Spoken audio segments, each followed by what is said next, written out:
Hi, Stephanie. Welcome back. Hi, how are you today, Lee?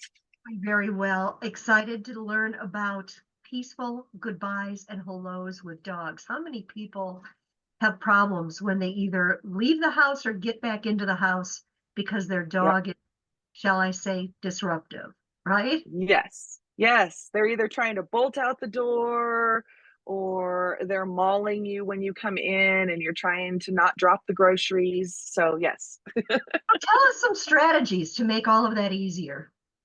So, before we start, I want to make sure that everybody understands that this is not to address separation anxiety. This is probably anything that we talk about today is probably not going to address any issues that you're having with your dog when it's home alone. This is just about that getting out the door and coming back in. The biggest thing is don't make a big deal about it. So, a lot of people will make a big, huge deal saying bye several times to their dogs, or they'll even sneak out, right? Because they want to get out before the dog bolts, or they'll sneak in. First of all, that's very unlikely that we're going to manage to be able to do that because garage doors makes noises.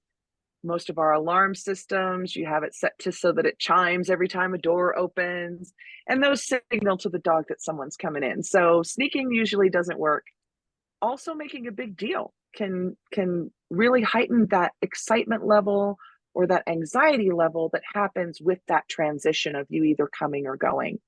So for example, I just when I'm leaving, I have a routine. I'm a human being. I kind of, if I don't have that routine, then I'm going to forget something and I'm coming back into the house because I forgot my keys or my phone or a bag or something. So I just have my routine. I get myself all ready to go. And as I'm walking out the door, I'll say something like, I'll be back or be good. See you later, something like that. I don't make a big deal about now you be a good boy, don't get into anything, and do a lot of petting and attention because it's not a big deal. And so I don't want to make it a big deal for my dog.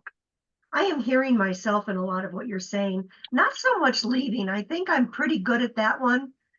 But man, when I come back into the house, Mm. Yep, yep. And you know what? That builds their excitement. It builds their excitement. So they're more likely to jump and get underfoot, which is fine if you're coming in and you don't have anything in your hands, or is fine if you live by yourself and you're not trying to wrangle the kids in with you.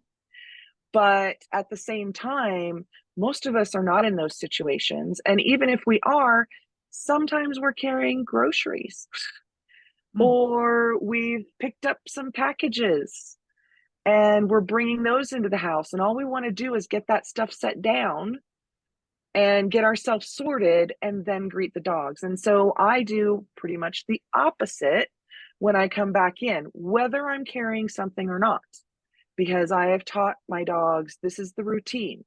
I come in, I put all my stuff down. I usually go to the bathroom. Okay. And then I come and I pay attention to you. Now, do I recognize them when I come home? Of course. Hi, guys. Give me a minute.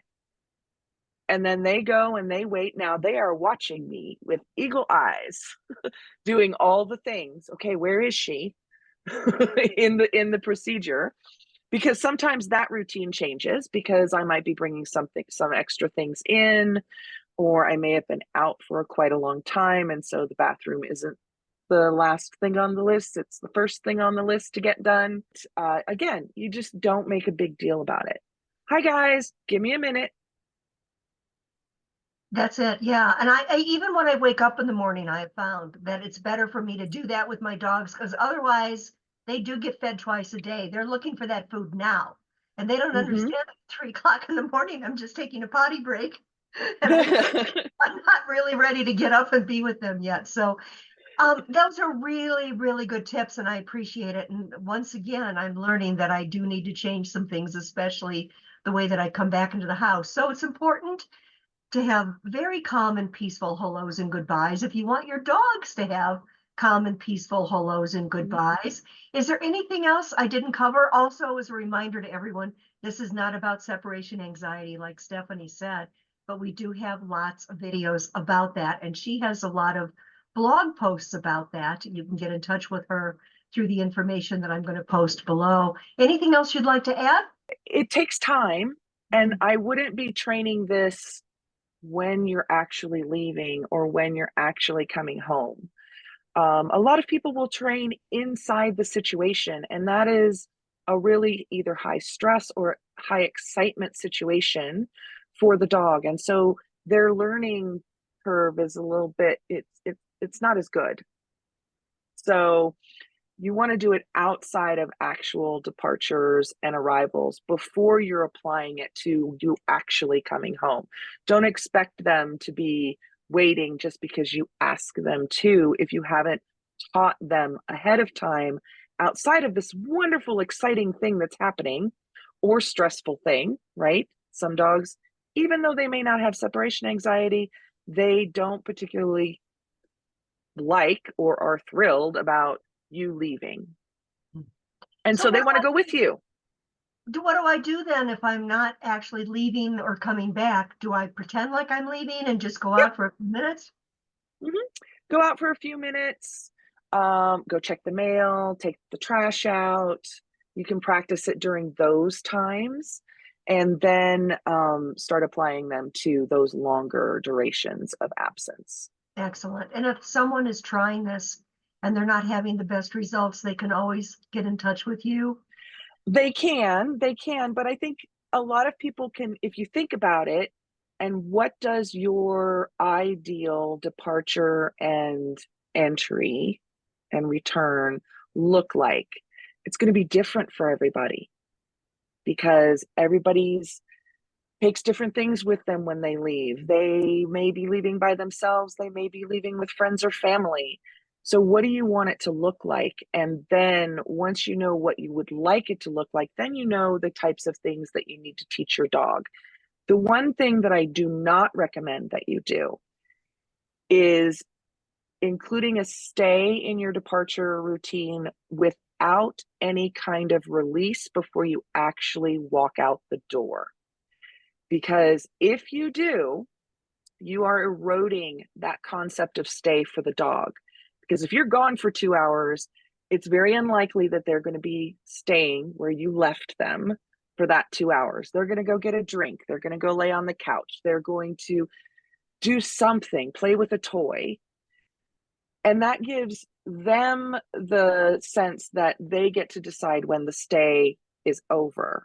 And since stay can be one of those safety skills that a dog has, we don't want them making their own decision about when they should move. Now, I've never put my dogs on a sit stay when I've left the house. Is that something that people should be doing and then releasing them, saying it's You okay? can. It's not really necessary unless your dog is a bolter or is trying to get out the door with you and won't, back up. So something as simple as a backup might be better because that's just get away from the door. It's not stay put. Very good. These are excellent, excellent suggestions. I cannot wait to talk to you again soon. And I hope everyone will get in touch with you by contacting you through the information below. Thanks. Thank you. Take Thanks. care.